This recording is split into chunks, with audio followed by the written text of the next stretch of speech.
Bismillahirrahmanirrahim. Alhamdulillahi Rabbil Alameen. Wassalatu wassalamu ala ashrafil anbiya'i wal mursaleen. Habibi ilahil alameen Abil Qasim al-Mustafa Muhammad. Allahumma salli ala Muhammadin wa alihi tayyibin tahirin al-ma'sumin al-muntajabin. For me to stand before you and share with you my humble and emotional experience of my journey towards becoming the follower of Ahlul Bayt alayhim as-salatu was-salam. Assalamu alaikum wa rahmatullahi ta'ala wa barakatuhu. It is a great pleasure and honor to be on Ahlul Bayt TV, a very, very important channel, a voice for the lovers and the followers of Ahlul Bayt across the globe. My name is Nuru Mohammed.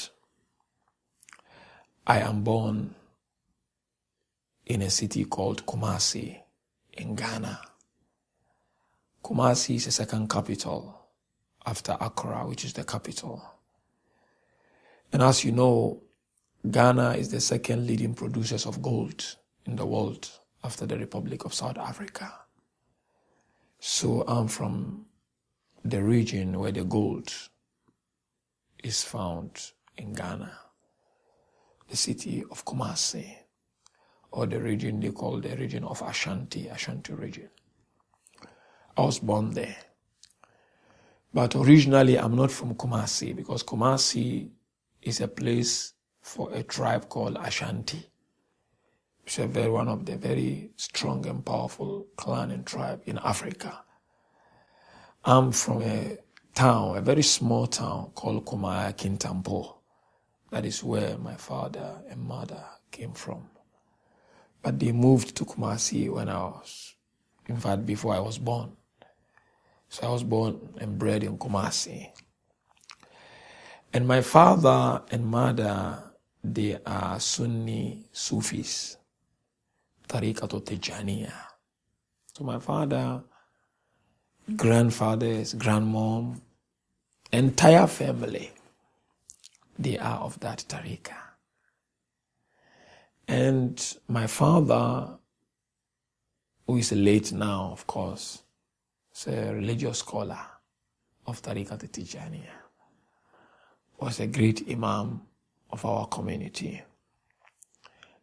He was very studious and known very well in the community. Even today, people, when they see me, they would start crying, especially when I visit Ghana. And I would ask them as to why they are crying. They would tell me, because you make us remember your dad. Because he's from the family of scholars. His father, and my grandfather, was also a great scholar. So he followed suit. I lost my father when I was 3 months old. So I don't know the happiness of a father, like to say a son relationship with a father. I don't know that much. I was raised mainly by ladies. I was the last born of my father before he left this world. Mom and dad have 4 children. First is a sister, Jamila, she's alive. Second is a brother, Muhammad Arab, he's also alive in Ghana. And third is Jalila, she's late. And I'm the 4th child. My dad, being a religious scholar, Ghana, we have this type of a culture among the Muslims, especially the religious scholars. Religious scholars don't only focus on the religious activities and work they have, because religious scholars, mostly they don't get paid in Ghana, especially the Sufis. Okay, people come hadiah here and there, but there's not something fixed. So my father used to go to work and come back, so he fell sick. That's what I was told by my grandmom and my mom and my brothers and sisters. So he came, he was lying on a couch in the room. And as a small infant, 3 months old baby, I was 3 months. So my mother placed me in a cradle down there. So my father fell on me. And that was the end of my father. He left this world. So when he left the world, we were 4. I have aunties, grandmom, means the mom to my father, and my father was her last born. So I being the last born of my father, she loved me so much. So he said, okay, the sister that I follow, I come after her, should be taken by my mom. And then my first sister went to one of my aunties. And the second brother went to one auntie.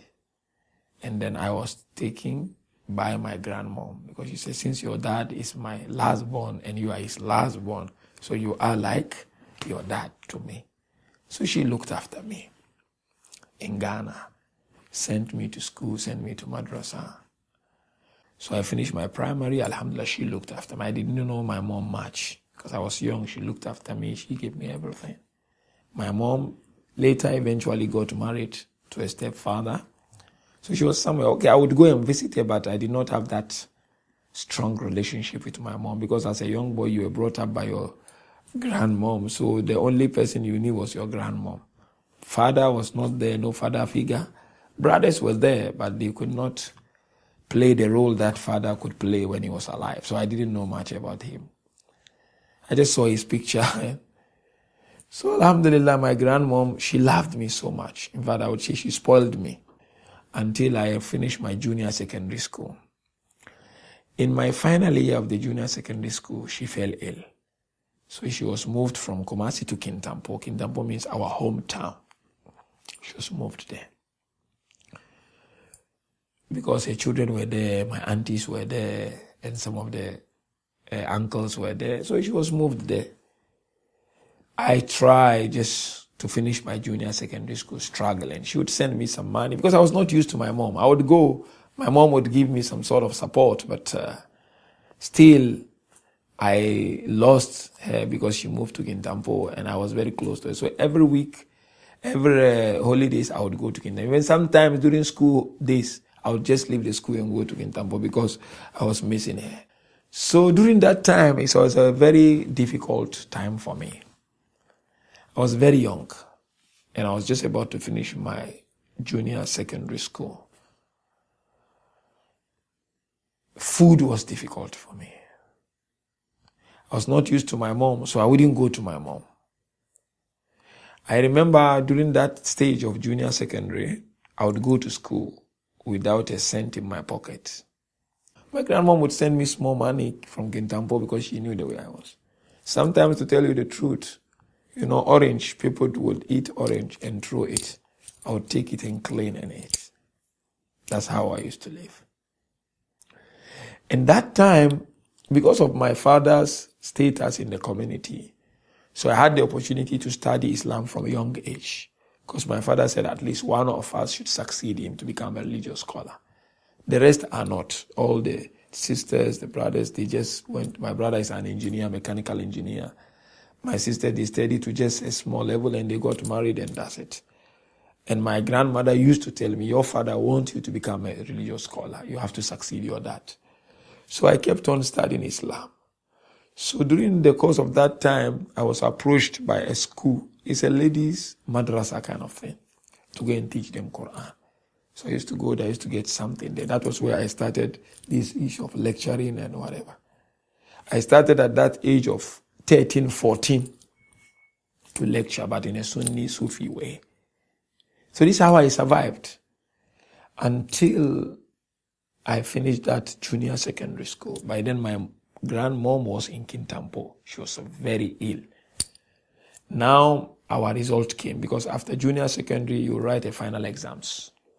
So after the final exams, result would come out. Result came, I passed. High school. Now, high school, you needed money, and it's very expensive. School of my choice approached me because before the examination, you will choose where you want to further your studies. They approached me, they sent letters to me. You are admitted, come and pay the necessary dues, and then you begin with your studies. I went to my mom that time because I finished my high school. I'm going for high school studies. She tried here and there, but she did not have that money, that capability was not there. So she asked me to go and see a brother, my uncle, who is late also now. So I went to him. He tried, he gave me something, but it wasn't enough. So I had to travel to Kintampo, where my grandmom is. Families were there. So she gave me something, because she had some money in the village. I came, I paid everything. But unfortunately, the school of my choice, when I went, the amount of money they needed was too much, so I couldn't afford. Now I had to go and study in a village, a remote area, far from Kumasi, because I had no choice and I wanted to further my studies to the next level. So I pulled out of that school and I went to that village. The village was easy, affordable, but it was a struggle, it's not easy. Far, the school is in the middle of a bush, it's a Roman Catholic school. I went, I paid the money, and it was a boarding school, so I was living there. My grandmom used to support me, and my mom used to send something, but it wasn't enough. So what I did, as young as I was, around 16, 17, 16, I took a job of farming, weeding, to cut the grasses, and then we used to get some money from there. And that was what I was using in addition to what my mom was giving me to pay for my school fees. And at the same time, you have to study. So it was a very difficult and challenging time. It was 3 years program. My grandmom, she was trying to support me. That in that first year, before I could finish, she died. That was in my second term, not even the first term, because you have 3 terms in a year in Ghana. So second term, she died. I was at school. I got the message. I fell down because now I realized who is going to support me. I rushed to Kintampo for the funeral, came back, began with my studies. Sometimes I wouldn't eat in the morning until night. I would only eat at night. And that school, when I went, I became the first imam of the school because they were Muslims, they knew nothing. And I'm from the city, I studied. I could lead Salat and everything. So I brought all the Muslims together, even the third year student, the final year, the senior. So we were there, but I was struggling big time. At one stage, I even decided to leave the school. But something told me, man, let me just carry on. What are you going to do home? You're young, you need to study. So my mom used to support me, but it wasn't that enough at all. Sometimes I wouldn't take breakfast. I will only keep myself water, dinner. So now my grandmom died. Who is going to look after me? I told my mom, you have to try.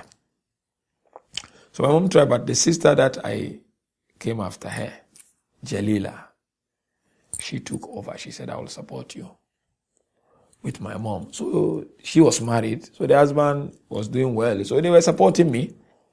But still what they were giving me wasn't enough. I had to go and work after school hours. I have to beg for money sometimes. Just try to be able to finish my studies. That first year finished, we went to the second year. Still doing the same thing. Sometimes there will be no food, groceries will be finished. People were coming with big groceries to the school, you had nothing.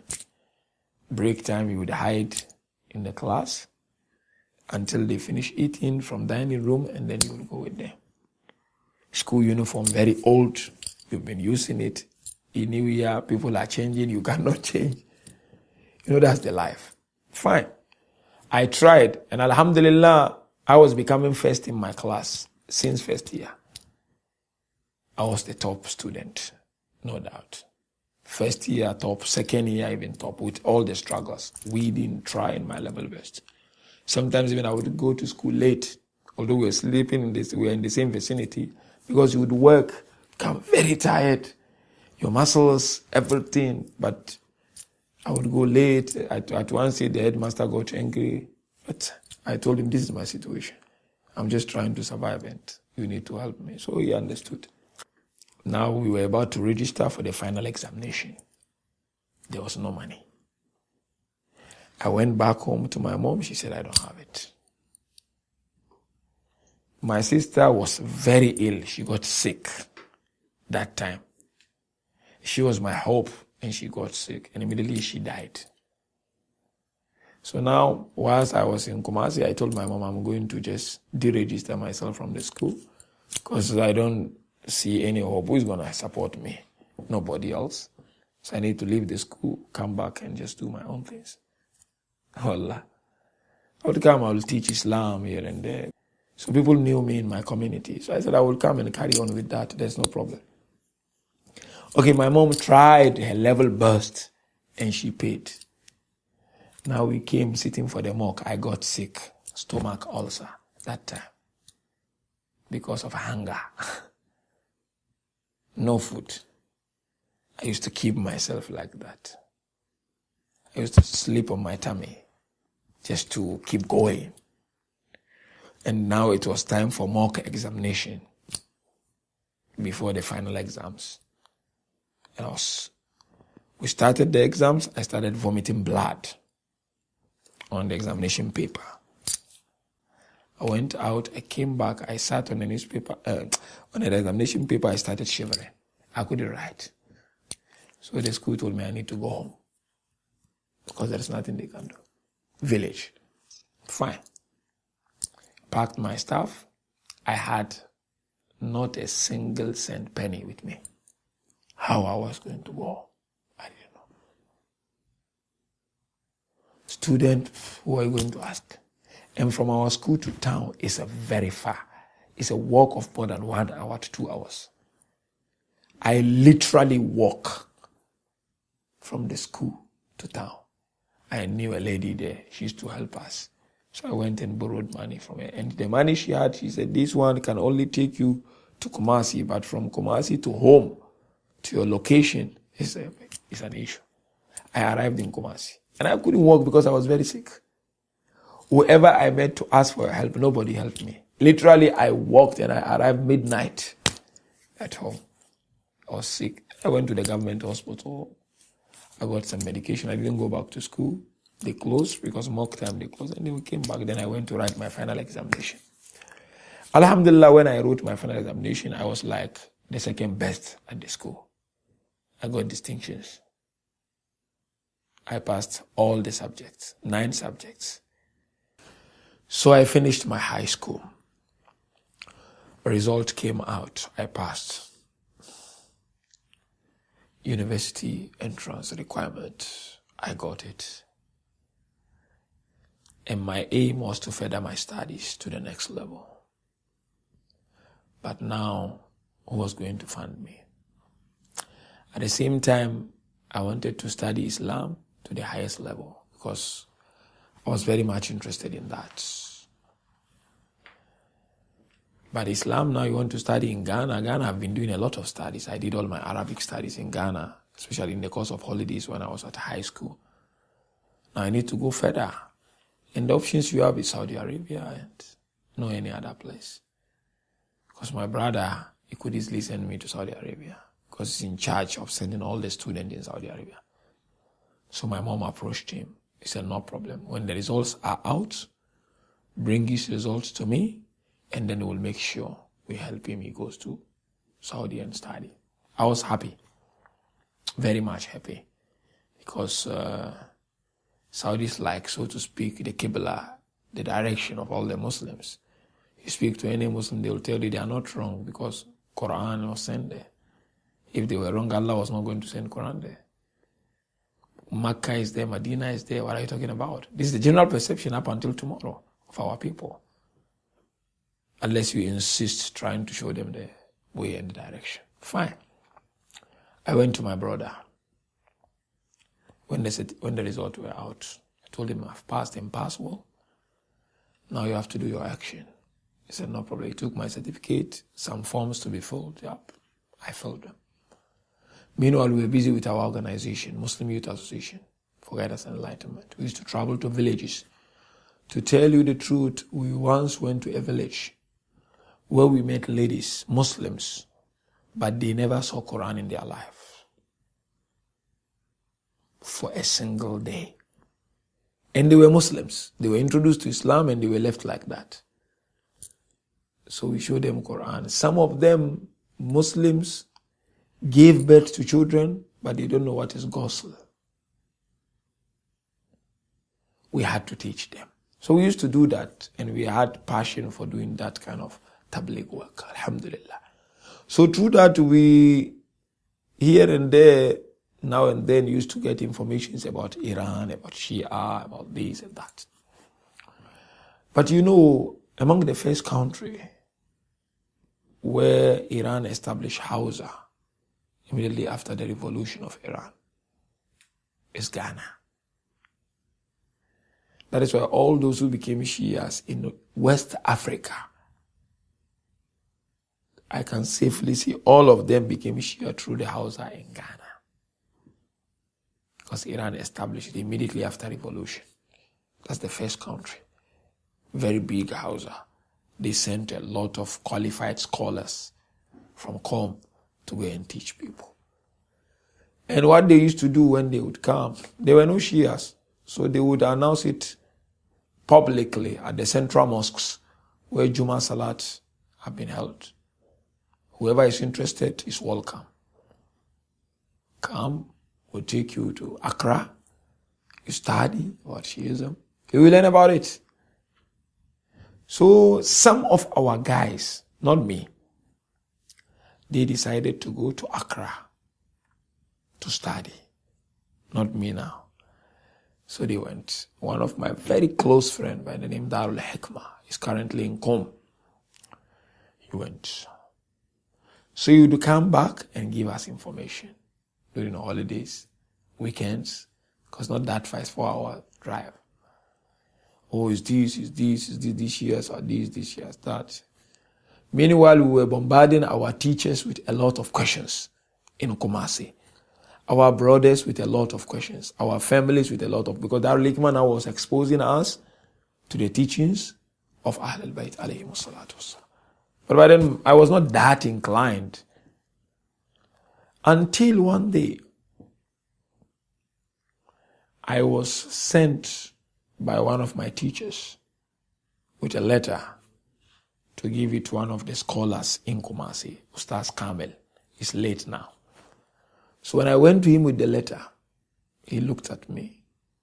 He asked me, do you have a high school certificate? I said, yes. I just finished.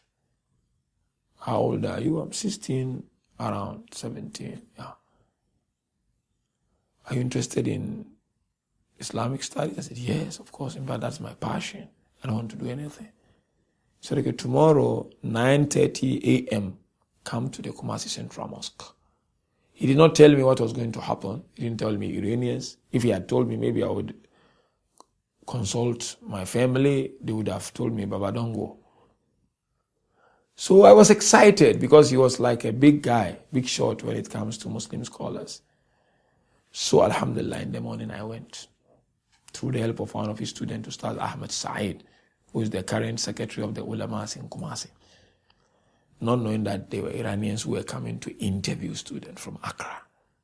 But they came all the way from Iran, Accra, and they are coming to Kumasi. There were 3 of them. With the Iranian cultural counselor in Ghana by then, Muhammad Khatami. They came. We were 36 in number for the interview. By then, I wasn't a Shia. I wasn't. Here and there, I knew about it, here and there, convincing sometimes, not convincing sometimes, you see. Alhamdulillah, it was my turn. I entered for the interview. And during that time, I had already applied to further my studies at one of the universities in Ghana. And I even went and sat for entrance exams, waiting for the result to be out to get my admission and start. Then Iranians came. I went for interview. They asked me a couple of questions, Iranians. Why do you want to go to study in Iran? I was interested in going because by then, our people couldn't separate between Iran as a Shia country and any other country. They are Muslim, they are Muslim. Ayatollah is a Muslim. Case closed.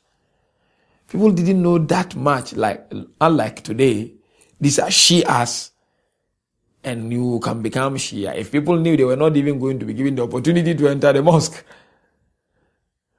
So, they interviewed me. Immediately after the interview, it took about 30 minutes. They asked me to recite Quran. I recited Quran. Sunni is good with recitation of Quran. I recited, they were excited. So they gave me a letter to say tomorrow morning, early morning, you should be at our embassy in Accra. So after the interview, I realized that I wasn't alone. Out of 36, only 6 of us were given that green light. Let's meet in Accra. So early morning, everybody started gathering some money to go to Accra. 4 hours drive. I went home, I told my mom. People got excited. He's going to Iran. But they didn't know what was going to happen in Iran. They got excited. My mom just squeezed water out of stone, man, to get some money for me. I got the money. We went to Accra. Early morning, we arrived. These people were fast asleep. They were not awake. They were not up. We waited literally. They woke up later on. And then they conducted exams, qualitative and quantitative exams.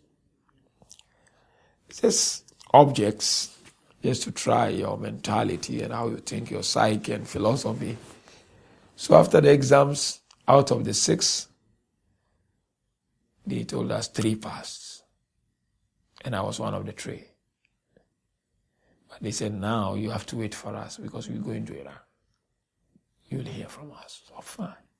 We got excited. They gave us our money back for the transport and we went back home. Informed people, now we're waiting. Today, tomorrow, today, tomorrow. Now you are that you applied for admission. Yes, the Kuwait, yes. So I said to myself, whichever way comes first, Alhamdulillah, I will go because me, I want to study. So they gave us a phone number, Iranians, from Accra, to just follow up. I would call, they would tell, no, not yet, my brother, not yet. Nothing has come from Iran. 1 month, 2 months, 3 months, nothing. Ya Allah, what's going on now? So meanwhile, somebody advised us with a tree. You guys, you may be going to Iran. You rather start reading about this Shias. So we started reading some books here and there, but those books were not making sense to us. Salat that way, wudu this way. They were not making sense to us. So we'd ask our teachers, they would tell us, no, there are only 4 mazhab. Maliki, Hanbali, Shafi, Hanafi, this Shia, no. So I remember one time I asked my teacher, why the Shias are not good? He said, because they curse Abu Bakr. They know the wilaya of Abu Bakr and the wilaya of Umar that every Sunni has. It's not a joke. So after 3 months, we were called by that alim who advised me to go to the mosque because it's like their guy in Kumasi. They send names of those they admitted. Not only from Ghana, like from all across Africa, because when they came to Ghana, they went to other African countries to admit students. So I saw my name and the other 2. Alhamdulillah. Kuwait is not here. But Kuwait guy was telling me, don't go to Iran. Because they knew, my brother knew, don't go. I kept on waiting. I said, no, I need to go and find out. So Iranians sent us tickets. The day the ticket came, they asked us to come to Accra for visas. I had no passport. I didn't know what passport was all about. And now who was going to help me with passport? I had no money. And I'm told the tickets are ready. I went to my mom because that was the only person I could go. My brother, I couldn't talk to him because it's not easy. So my mom said, look, I will send you to Nigeria. Because at that, my brother was a mechanical engineer. This brother who is Wahhabi is not my biological brother, by the way. It's my cousin. But the Ghana used to say, brother. And it's like the main guy in our family. He's the main guy. He calls shots. If he talks, people say how high I jump. Because like an Islamic scholar, so everybody listen to him. So my mom said, let him send you to your brother in Nigeria. It's not far from Accra to Nigeria or Kumasi. It's a travel of a day or even half a day if you leave early morning, early dawn. Fine. I went. When I arrived in Nigeria, my brother wasn't in Nigeria. He went to Burkina Faso. Fortunately, his wife told him, look, your brother was here. She called him. So from Burkina, he did not go straight to Nigeria. He passed by. So he took me, he did a passport for me. Alhamdulillah. So then he gave me the passport and he left for Nigeria. That was what he gave me. And he left. Alhamdulillah. He did his job. His job is done. Now I took the passport to the Iranian embassy. Okay? And the same day, there and there, because the visa already came, educational visa, they inserted and put the visa in my passport, and the three of us. Journey to Iran began. I did not even go back to Kumasi. Only spoke to my mom, and my mom told me, don't tell anyone, because if you tell any other family, they will not allow. She gave me $50 as a pocket money. We arrived in Qom. This is the beginning of my transformation. When we arrived in Qom, the school officials came to pick us up from the airport. And they took us a place they call it Mehman Sarah in Farisi. Mehman Sarah means like Musafir Khane. It's a lodge, bread and breakfast kind of thing, where guests come, guest house. Wallah, that moment, if I had a ticket, return ticket, I was going to go back to Ghana. Because I saw the place, this is a new place to us. What's going to happen here? The food they give us, bread and something, their own food. I cannot survive, man. I've never traveled like this. I was just crying that night. But finally, they were clever, Iranians. They called Ghanaians, who were students in Iran. They came just to talk to us in our local language, to console us. Alhamdulillah, they made us feel at home. We stayed there, we went for our medical checkups. They put us into Farisi. So that was where we started reading, but through the Ghanaian brothers. Because they will not ask you to read in it. You'll just read the Farisi for the first 1 year. So we did the Farisi, but the Ghanaian brothers, they knew we were not, especially me. I wasn't a Shia. So they used to come, spend a lot of time with us. It was not working out. They will try. So these Ghanaian brothers, there is a brother, I thank him so much, brother Ahmed. Ahmed is now teaching in Ghana, the Hausa. He used to come and spend time with me. Spend time, literally. Sometimes the whole night, and he was a married person. Show me this, show me that, show me this, show me that, show me this, show me that. And by then I was still young. 17, going to 18. Read this, read that, read. But I knew Arabic. That was one good thing which our people, mashallah, they are doing very well. I could speak in Arabic fluently. I could talk to anyone in Arabic. So he would give you books in Arabic. So, but I was not into going for research or something. So Ahmad, he tried his level best. So he adopted a strategy. Beginning, he was very calm with us, especially with me. Very calm. Tried to show me, but then he became like aggressive. Very aggressive. In the sense that he would show me, what you are doing is wrong. Wrong. So that strategy of his helped me a lot. Because I used to get angry and I would have nothing to produce of material to show him. He would show me verse of Quran, hadith, riwayat, and I had nothing. I would only talk and talk and talk and talk. Then one day he came in the afternoon. He waked me up. See, even if you don't want to become a Shia, don't worry about that. But at least learn something.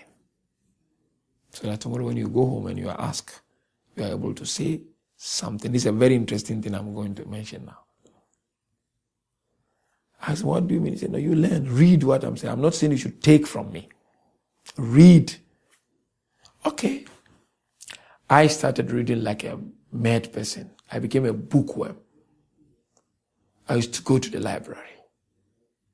I still have those books where I used to take note of all that I was reading.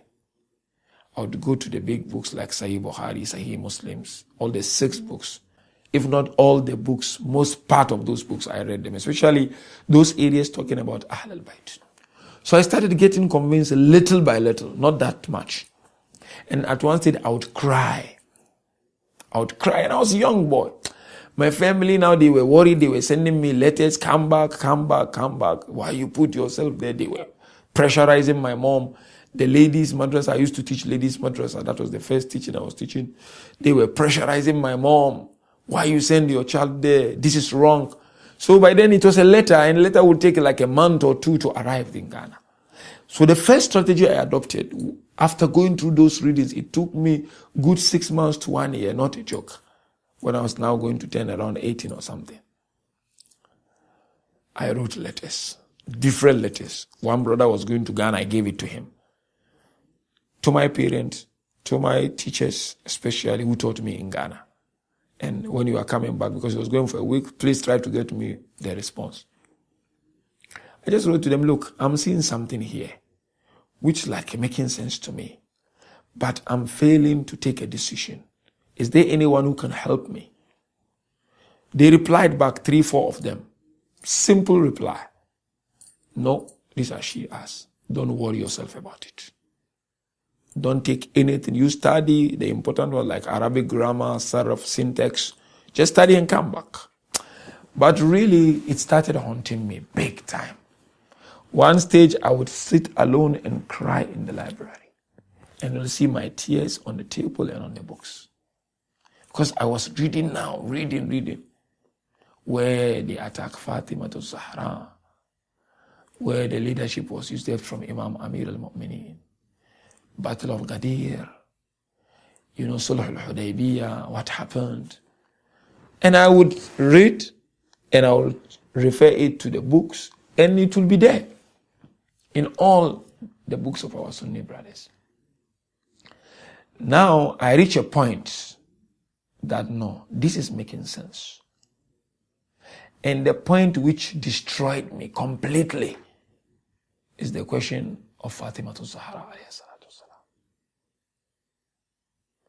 That she's the only surviving child of Prophet Muhammad. What happened to her? All other stuff did not really convince me, to tell you the truth, from the beginning.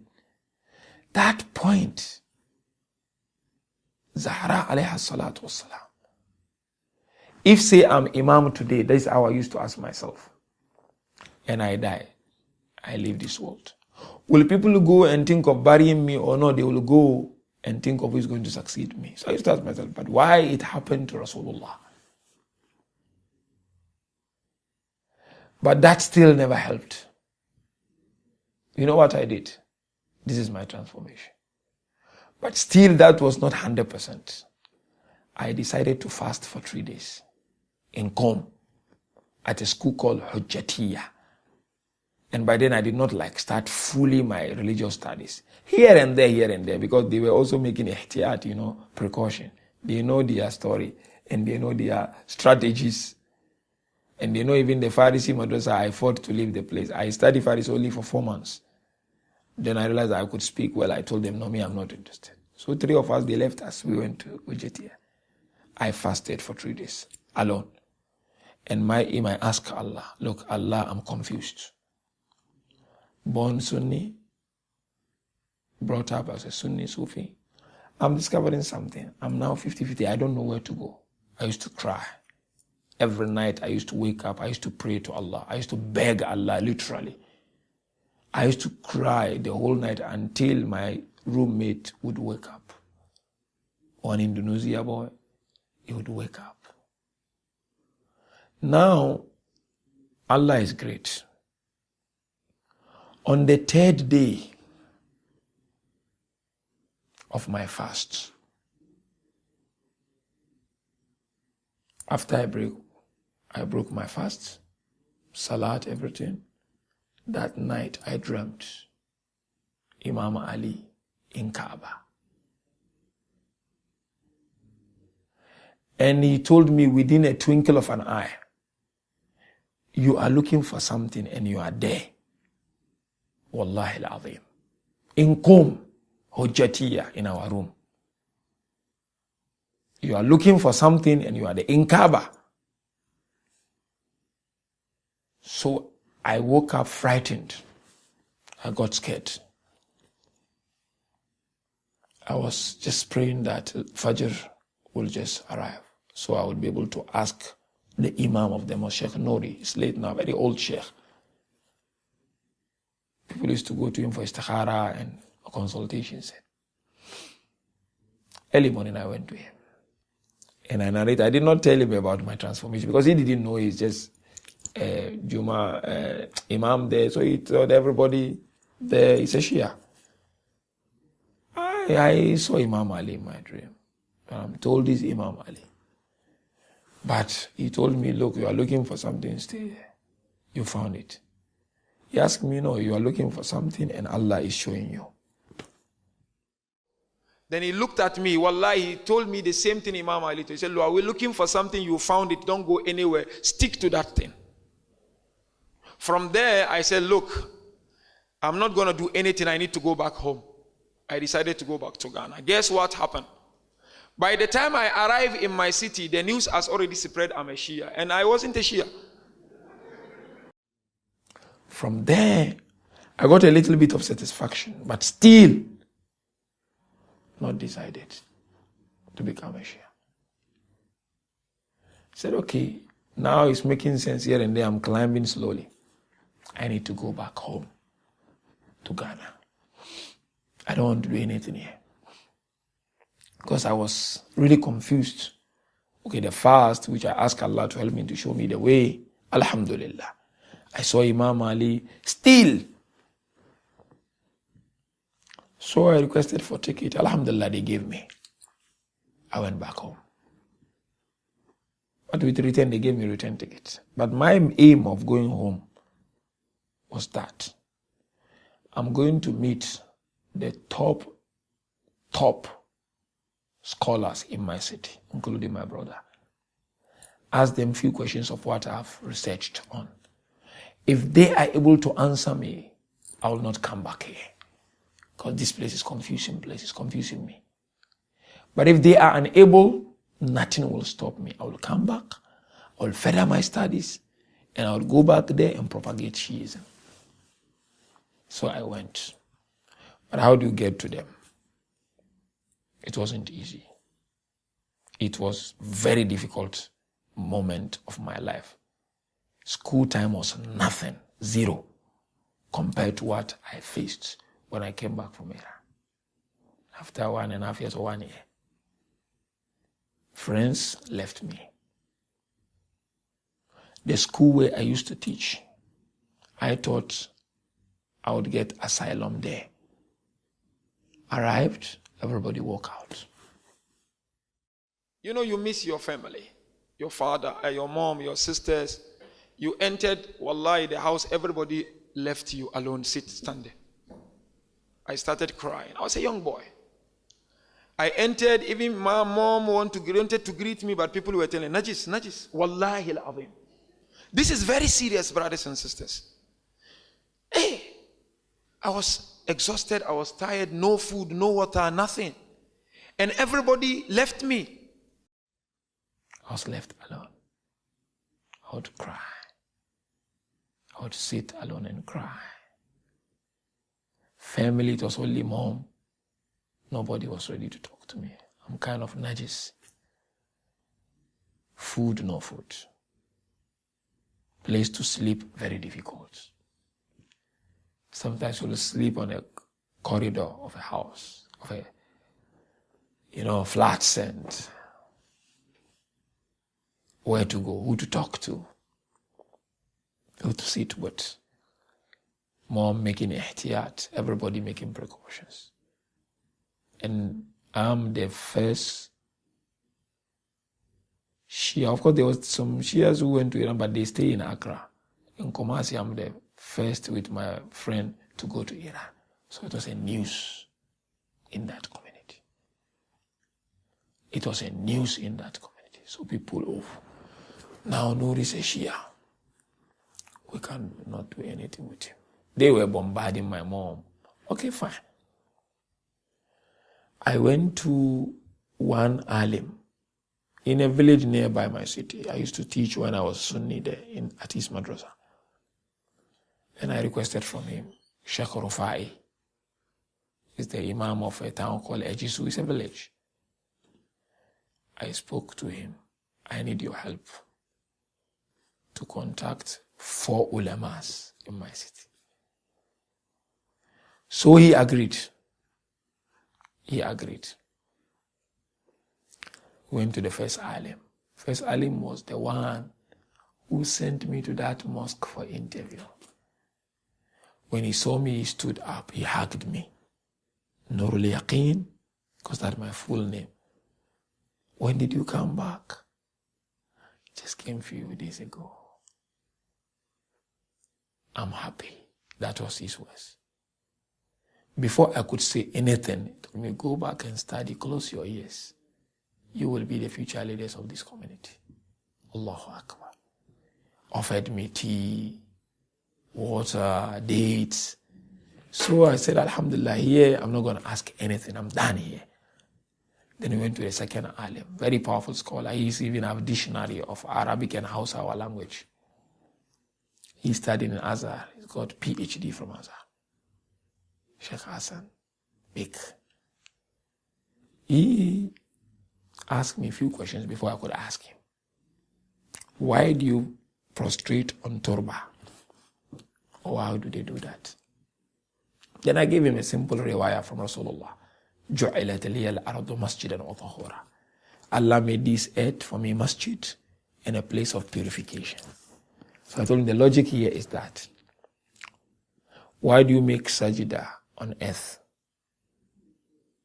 but you don't purify yourself? You know, why you purify yourself for it, but you don't make sajda on it? So he didn't understand what I was trying to say. So purification means tayammum, and sajda, salah. جُعِلَتْ لِيَ الْأَرْضُ مَسْجِدًا وَطَهُورًا. Allah placed this earth for me. A masjid yani sajda. كَلَّا لَا تُطِيعْ وَاسْجُدْ وَاقْتَرِبْ. Salat is in sajda. And then tahura, to make tahara, means tayammum. So why if there is no water you make them, but sajda you do on carpet? Then he himself said, Allahu Akbar. So he was telling that alim who took me there, look at the logic. Allahu Akbar. Then he asked me the second question, but why Milad and Nabi you do on the 17th? Because he was learned, he studied. I told him, yes. Even within Shias, we have few scholars who said it was on the 12th. But majority said it's on the 17th. So therefore what Iran did, they said on that 12th is a unity week. We meet as unity, and then 17, all Shias across the globe on that same day celebrate. Because Sunnis is not like that. They do Milad Nabi for 5, 6, 7 months. You do today, he does the next day. So he said, Allah, so if you come back, are you going to propagate Shiism? Then I told him it will all depend on this trip. Once I'm convinced, it's fine. So he told me, MashaAllah, it's making sense, but try, don't cause fitna. I said, fine, I'm done here. I won him. So I went to the one who taught me, my mentor, the third one.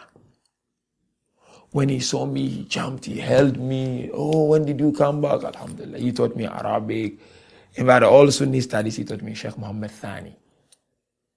Then he started questioning me before I could question him. Because everybody was eager to talk to me. Shia this. So I started giving him a brief background of the question of Khilafah. Wallahi, he told me, keep quiet. He said, a few months ago, I was reading about this Khilafah, where Rasulullah said, give me pen and a paper to write something for you. Then the second Khalifa said, wa'in.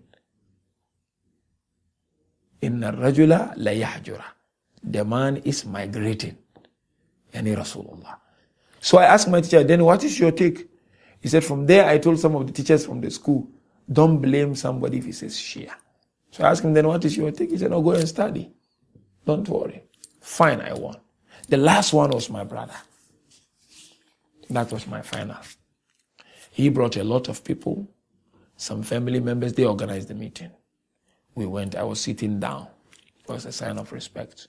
They were sitting. So my brother started, he said, no, she has the case, Sahaba, Shia. I said, no, we're not casing Sahaba. what we do is to narrate what they did. If it's negative, then it shows something wrong. Fine. He said, no, they are Quran. I said, no, we don't have any Quran. This is all myth. He talk. Then it became a little bit of debate between me and him. Then I asked him a question. I told him, if you respond this question properly, not you alone and all those sitting here, Alhamdulillah, I will not go anywhere. I will join you guys.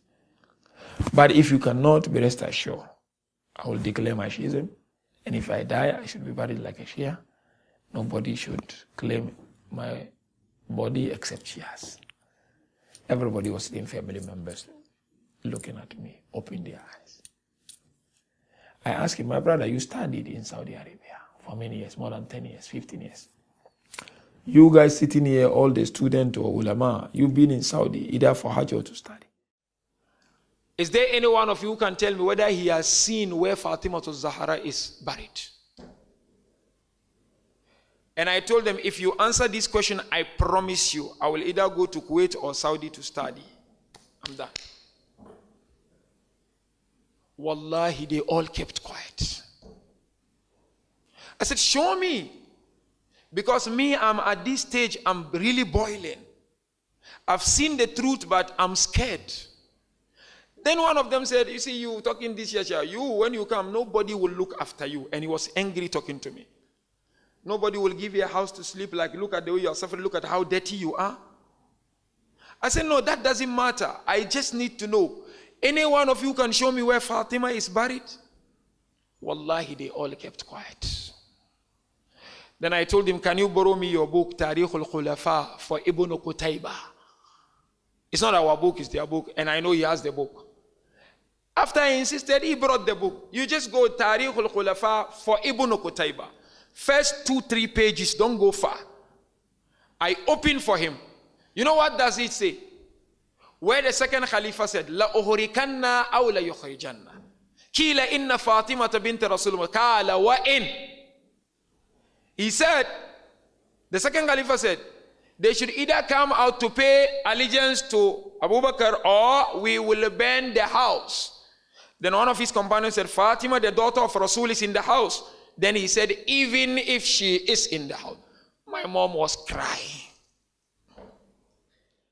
So when you go to Malik, Babul Jihad, on the day of the battle of Uhud, Rasulullah after the battle was witnessing to some companions. So he did not mention Abu Bakr and Umar.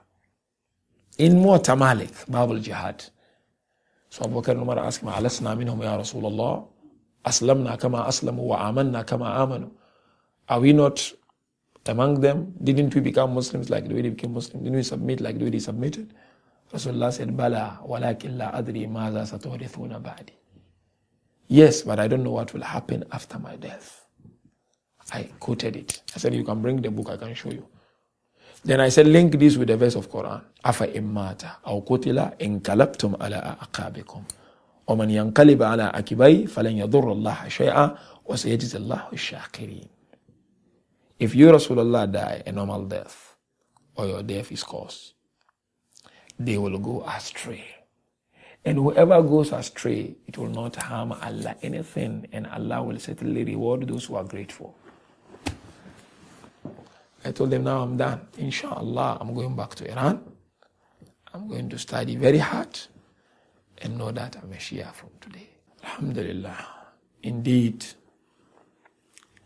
words cannot do justice to the role that Ahlul Bayt alayhimus salatu wassalam played in my life. No matter how I will narrate and speak, I don't think I will be able to do justice to it. I don't think so. But I will highlight on the roles that Ahlul Bayt alayhimus salatu wassalam played in my life. Number one, which is the biggest one, through Ahlul Bayt, I'm able to transform myself from the darkness of ignorance to the light of knowledge. I'm a proud Muslim. I can speak anywhere without fear of intimidation and without fear that somebody will tell me you are lying or something of that sort. I know my story through the barakat and the blessings of Ahlul Bayt alayhi salatu wassalam. They liberated me mentally and psychologically. I'm free wherever I go. And through this, I've been to many places. I met great Sunni scholars, had a lot of discussions with them.